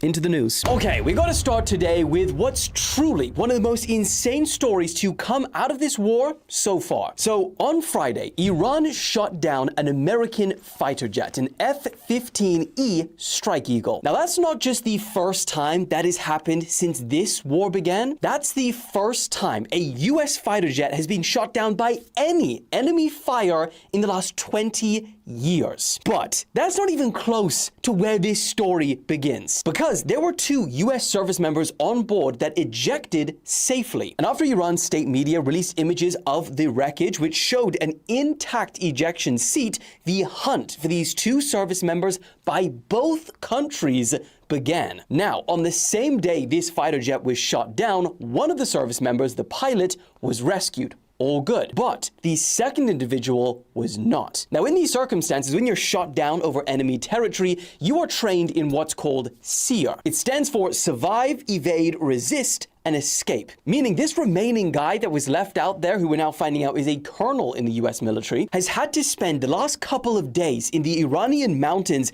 knowing that he is being hunted by one side, so trying to hide, but also making himself visible enough so that his friends from the US military can come and save and rescue him. In fact, Iran's military even offered a bounty of nearly $70,000 to anyone who captured him alive. Now, because of that, that's a lot of money, especially especially in Iran right now, even civilians got involved, and videos on X appeared to show hundreds of people heading into the mountainside to try and find him and collect their reward. And not to mention that part of seer training involves the possibility of if you are captured and what to do if you're captured and potentially being tortured. So the stakes literally could not be higher for this guy. It's summoned straight up out of a movie. In fact, I swear there is movies about being shot down over enemy territory. Reports say that at one point he had to scale this rugged terrain to a ridgeline of 7,000 feet above sea level, equipped with little more than a pistol, communication device, and a tracking beacon. CNN report that the search and rescue mission for this colonel was extensive and highly risky. It involved hundreds of American military and intelligence personnel like the CIA. It involved special operation forces and dozens of aircraft for one man. And guess what? Despite both militaries frantically searching for this one individual, the US military found him first. So after going missing on Friday, Trump posted on Sunday saying that troops in the region pulled off one of the most daring search and rescue operations in US history. In fact, there were 2 US aircraft that were damaged in this operation and couldn't fly. So according to reports, American forces had to blow them up to prevent those in the Iranian military getting their hands on them. They also said that the missing colonel did sustain some injuries, but he will be fine, and that no other Americans were killed in the operation retrieving him. So damn it, Netflix, I hope you're listening to this because we're expecting a documentary on this ASAP. Man, Cool I can't movie. wait to hear the story from his perspective because I bet it was incredible. But yeah, when we hear from his side for the first time, I'll keep you guys updated. Let me know your thoughts in the comments. But for now, moving on. Okay, from one insane story to another. And this one I really haven't heard a lot of people talk about. The IEA officially described what we are living through right now as the worst oil crisis in history. So the question is, why doesn't it feel like it? Well, the answer to that question is kind of terrifying. You see, let me introduce you to journalist Max Fisher, because he has just done an incredible analysis on something that most people don't think about during times of war: the speed of boats. Well, if you watch his video, which I highly recommend, you'll find out that the speed of boats in this circumstance is incredibly important, because these huge skyscraper-sized oil tankers that transport millions of barrels of oil around the world each day, they travel at a speed of roughly 10 to 15 knots. That's crazy. about the speed of a bicycle. Yeah, so just hypothetically imagine that we had to rely on receiving a bunch of our oil from some guy cycling all the way from the Middle East to Europe, or dare I say America. It's even further. We'd be waiting weeks and months for this oil to freaking arrive. But the point is, that is the speed that global oil supply chains operate at. There's pretty large built-in delays. So when this huge disruption happens, like 20% of global oil supply dries up because the Strait of Hormuz is almost practically closed, well, the impact isn't immediate, even though you think it would be. You know, Max points out that there are still hundreds of these ships that are still in transport heading to places in Europe, Asia, the United States that were, headed out before this war kicked off. But when those last pre-crisis shipments do actually arrive, there's nothing behind them. And those are scheduled to arrive this month. And that is when the world will really start feeling the disruption in the market. Think of it like a bomb that's exploded very far away. We see the flash, but the shockwave hasn't reached us yet. So, yeah, not ideal. The question is, what happens when that shockwave does eventually hit? Well, a lot of things are going to go up in price, and energy sits underneath almost everything in an economy. And it's this month. Why did my phone just turn up so crazy? Even gas prices, gas prices is over, bro. Like, gas prices are about to go to the moon.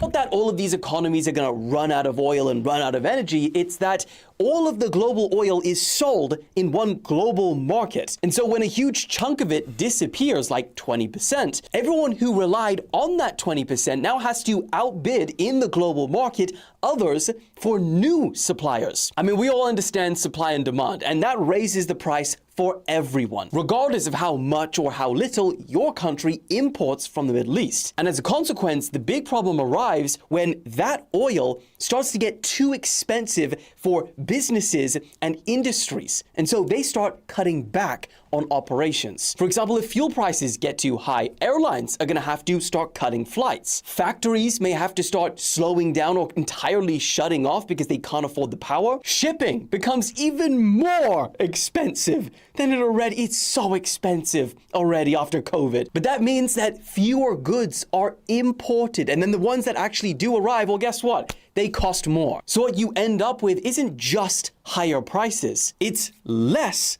of a lot of things. Less travel. I mean, Max points out that, some countries in Europe are just saying, don't go on holiday this summer. I mean, we've talked about multiple times on this channel, these, certain countries saying, we're going to a 4-day work week just to reduce transport. And while, yes, the global oil prices do go up, there are some countries that really relied on that 20% a lot more than others. The IEA says that about 80% of crude oil moving through the Strait of Hormuz was destined for Asia. With certain countries like Japan, the Philippines, and Pakistan, they imported over 90% of their oil from the Middle East. And perhaps this upcoming catastrophe is becoming more and more clear by the day. Because in one of his most intense posts yet, Trump threatened to bomb Iran's bridges and power plants today, the day you're watching this, saying, open the effing strait, you crazy bastards, or you'll be living in hell. Praise be to Allah. So yeah,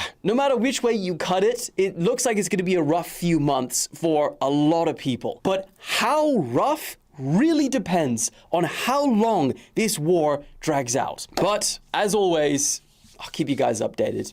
Moving on. Okay, also since we last spoke, humanity has made history yet again. We just can't keep away from it. Now, let me just say, this is genuinely, all right, a very, very amazing moment for all of us. Especially since there's such a contrast between what's happening in space and what's happening on Earth.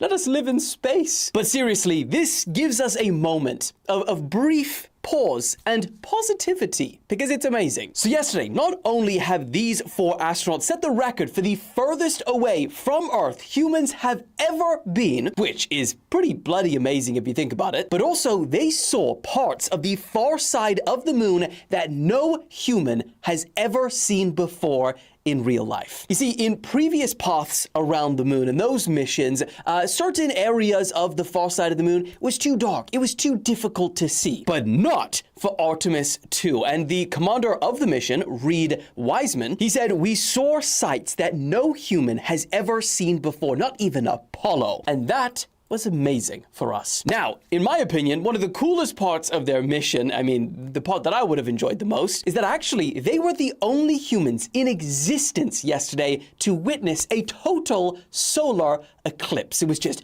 all for them. And I mean, just imagine being about 4,000 kilometers from the surface of the moon as it passes and completely blocks the sun for nearly an hour.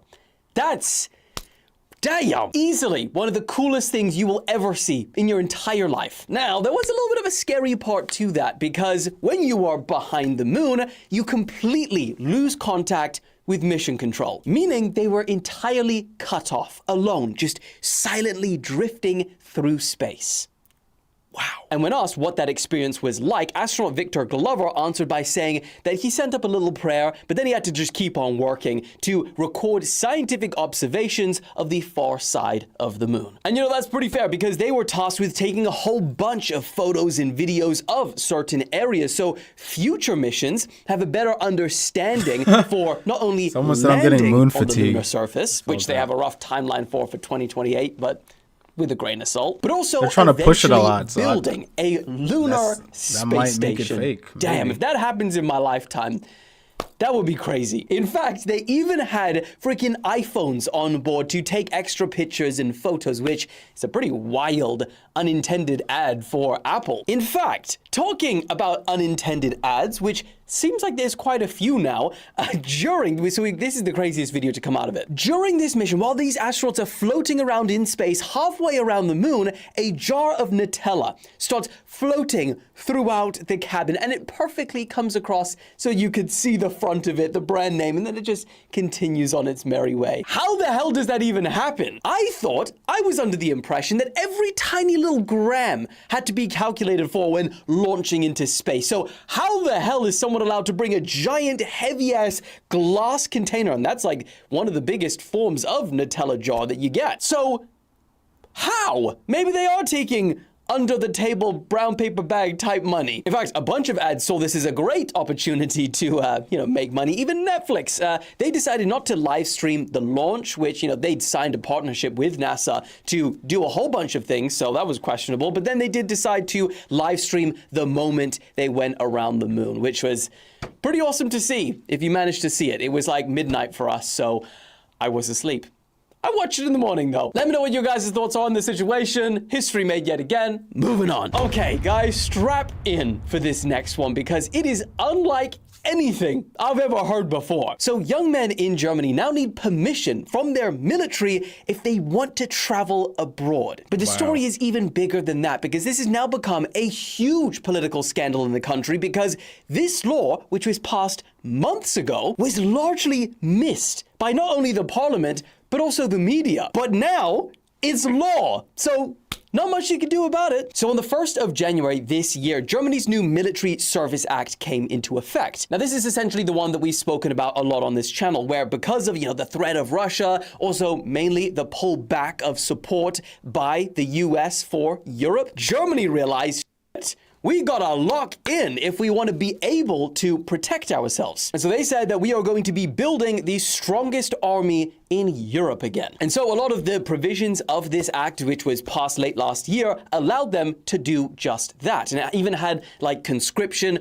on the table, if necessary. It was highly controversial. It was debated for months, but as I said, late last year, it was passed, came into effect early 2026. But I'm not sure if you've noticed, it's now April, and we're only just finding out about some certain provisions in this law. In fact, it took a local newspaper, which I will gesture to, because if I tried to pronounce it, you would laugh at me. But they came out with a report surfacing a provision of this act which almost everyone missed. So, first of all, well done to them. Second of all, let's get into it, because according to Section 3 of the Revised Conscription Act, all men over the age of 17, happy 18th year, and under the age of 45 who wish to leave Germany for any longer than 3 months must obtain permission from the German armed forces, even in peacetime. That's an important quote at the end. Now that, in theory, affects millions of German men. And it doesn't matter if it's for an extended holiday to study or work abroad. Even a gap year before you go to university. Well, guess what? You still need to notify and get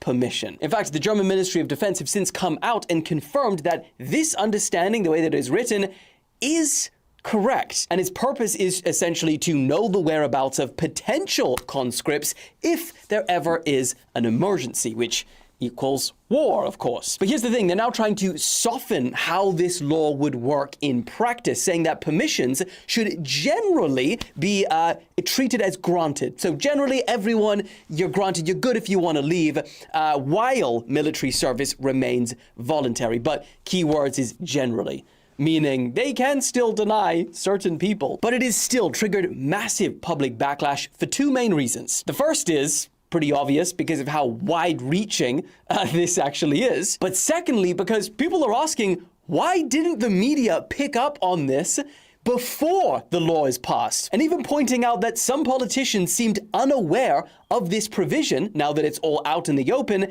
and they were the ones who passed it. So they're like, did you guys even read this? So in response to all of this backlash and anger from the public, the military are now saying that they are currently developing detailed provisions to allow for exemptions from the approval requirements. They're kind of just being like, all right, maybe we'll just put it off to the side for a second. But I mean, the situation gets even crazier if it is left as is, because people are now pointing out to Germany's already existing Passport Act, which technically allows authorities to refuse citizens a passport if they are subject to military service rules and they try and leave the country for more than 3 months without permission. So they could say, nope, you're refused a passport. So now experts are questioning, does this new law, the way that it is currently worded, subject all military-aged men to their Passport Act? Because the way that it is currently written, it might open the door for that possibility. But ultimately, the main key takeaway is that this law has been in effect for 3 months now, over 3 months. And the fact that hardly anyone even knew about it means that it was largely dormant, because there would have, for that many people who would have to apply, there would have to be a huge team just managing the bureaucracy of applications, denying, accepting, and we haven't heard any of that. Point is, whole thing is just wild. I don't think I've ever read a story like it, so yeah, now you know. Moving on. Also, since we last spoke, it was Easter. I hope you guys had a fantastic Easter weekend. Real, At least maybe you got some time off of work. Alex didn't. I whipped him.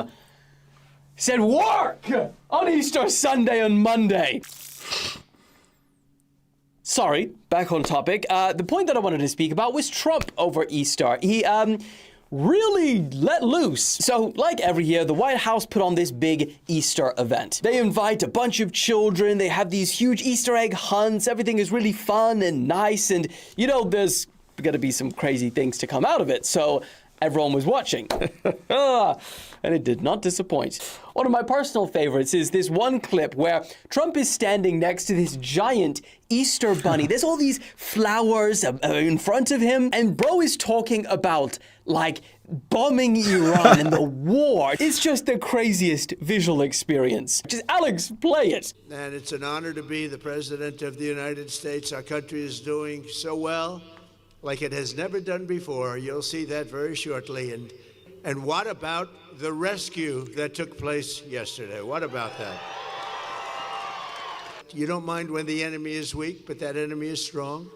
Not so strong like they were about a month ago, I can tell you. In fact, right now, they're not too strong at all, in my opinion, but we're soon going to find out. It's just Easter, right? There's a lot of kids. There's an Easter bunny over here. Kids are eating candy. This kid is talking about bombing Iran and how they're not strong and now they're weak because he's bombed them so much on this holy day, right? That's hilarious. Aren't we? But when a thing like that happens where a pilot shot down, in most instances, you're really not able to go in because you'll go in with 200 them people, kids have no idea what he's talking lots of jet about. Fighters and helicopters, and you really don't have a chance. They get shot down. You lose 200 in order to pick up one. It's a horrible thing, but it's very rare that you can do it. And what we did yesterday is we picked up, not one, we picked up two. We kept the first one quiet, and we were able to keep it quiet for about a day, which made it a lot better. But those two pilots were incredible, brave, and we thank them. And we're going to be having a news conference today at 1 o'clock at the Oval Office. And it didn't even stop there, because he was then sat next to a bunch of kids. I mean, we're talking age 5, 6 type beats. And he starts roasting Joe Biden about, the auto pen. And I'm thinking, these kids won't understand anything until they grow up. And they rewatch that clip and they're going to be like, damn, that, what are we doing? Look at Biden would use the auto pen. He'd have an auto pen follow. Joe Biden, he didn't sign. They're looking at him like, what is this guy talking about? He was incapable of signing. These girls over here, there's this girl and this girl, they're like, bro, just sign the thing, give me some candy. No idea what he's talking about Joe Biden's auto pen. Follow him around with a big machine, an auto skull, and auto pen. Why is he talking to kids about this though? These kids don't know what he's talking about. Maybe if he was talking to the parents or something, that's different. But the kids, they're like, bro, what are you talking about? I think Trump is just out of touch with reality at this point. And he'd have the auto pen signed. He'd take the paper, hand it to his guys, and sign it with an auto pen, give it back. It's not too good, right? And I don't know if Trump was feeling a little extra festive or something over the last couple of days, because he did come out with a lot of wild things. For example, he also said that he was going to run for the president of Venezuela. And just so you understand, the people of Venezuela, they say if I ran for president of Venezuela, I'm polling higher than anybody has ever polled in Venezuela. So after I'm finished with this, I can go to Venezuela. I will quickly learn Spanish. It won't take too long. I'm good at language. And I will go to Venezuela. I'm going to run for president. He also continued and even ramped up threats on Iran, saying that the country would be, quote, taken out in one night, which might be Tuesday, the day that you're watching this. The entire country could be taken out in one night. And that night might be tomorrow night. Now, we don't know exactly what he's referencing when the entire country could be taken out in one night. A lot of people immediately jump to nuclear weapons. But I don't feel like we're at that point yet. So, And we also don't know if, this deadline will actually be acted on for Iran to open the Strait of Hormuz. Because we have passed deadlines in the past, so we'll see. But I mean, who knows? Yeah, he might By the be time you're bluffing. watching this, maybe those weren't just empty threats, and Trump has really taken out the country in one night. We don't know. Guess we'll have to find out on Thursday, because that is where we wrap today's video. I hope you all enjoyed. Thank you very much. Shout out Dylan Page. But I know, chat, that we have the moon fatigue, but I kind of want to see what it looked like when they passed the moon. Back. Let's see, moon. Moon flyby. I kind of want to see what it looked like. 10 hours. We're not sitting here for 10 hours watching that. Historic explanation. What tomorrow will look like is a roughly 5-hour period where the crew will be observing the illuminated surface of the moon. In response to the question I got yesterday, the 2 Apollo sites they'll be able to see here at the beginning are the Apollo 12 and 14 landing sites. As they progress through the several-hour period, we're able to see how the science sites, and we So have I'm it here guessing this as is like a well, where there's simulation of loss what they're signal. supposed to see. But where's the Science, actual live, observations during that time. Then, of course, about an hour later, we have I this. don't want to see the live, like this 1 hour plus live. Like, no one cares about that. I want to see like the live of them passing the moon. Is this it? I know this is a picture that they apparently took.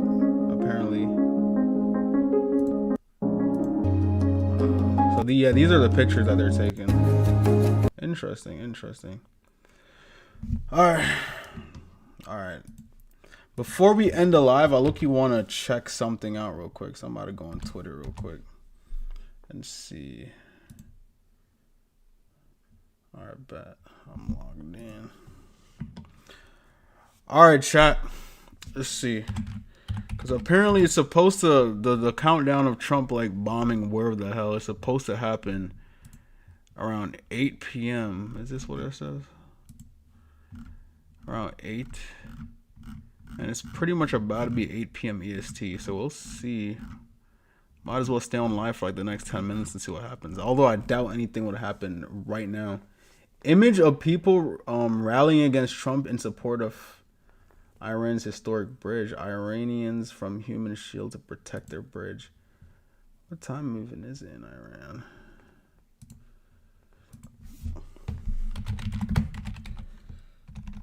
What time is it in Iran? I wonder if X does this, we could just use it as a search engine. Hell no, it doesn't do that. Last time I checked, I'm pretty sure it's like around 3 a.m. right now in Iran. So I doubt there's still people on the bridge, like there was in that image. But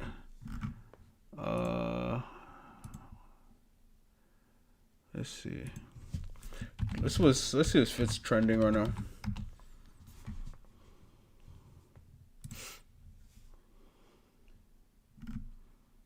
President Trump says existence when nah, no one cares about that. The entire country should be taken out in one night, and that night could be tomorrow.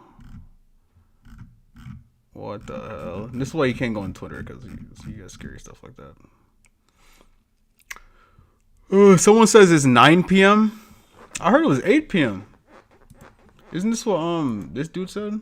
Dylan Page, he said it was like 8 p.m. No? I heard it was 8. I didn't think it was 9. Oh, shit! Let me see, because he said at the start of this video that I think it was like 8 p.m.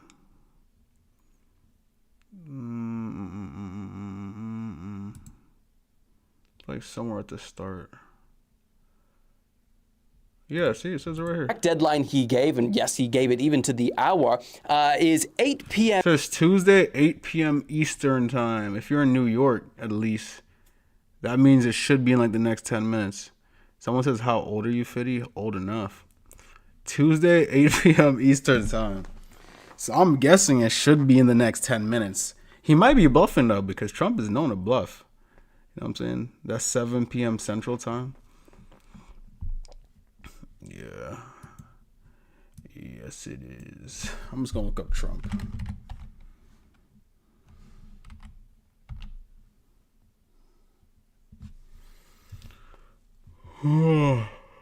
Oh, Trump Truth Social post. Based on the conversation with Prime Minister or whatever of Pakistan, within they requested that I hold off the destructive force being sent tonight to Iran.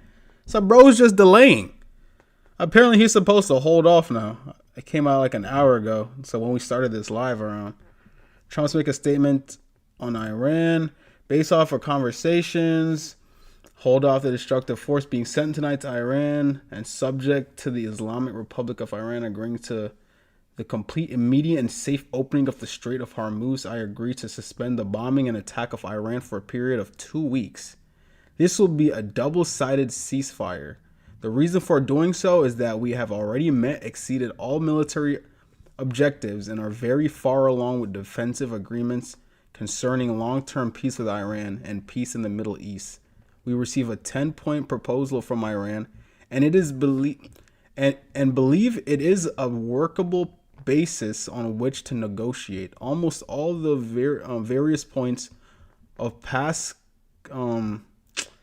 contentions have been agreed to between the United States and Iran, but a 2-week period will allow the agreement to be finalized and whatever that word is, bro.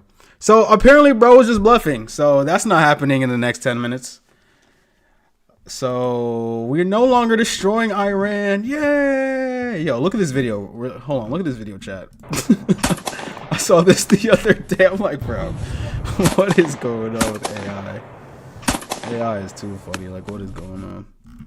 So yeah, we're safe, chat. No more bombings. No one's dying. I'm about to read some of y'all comments.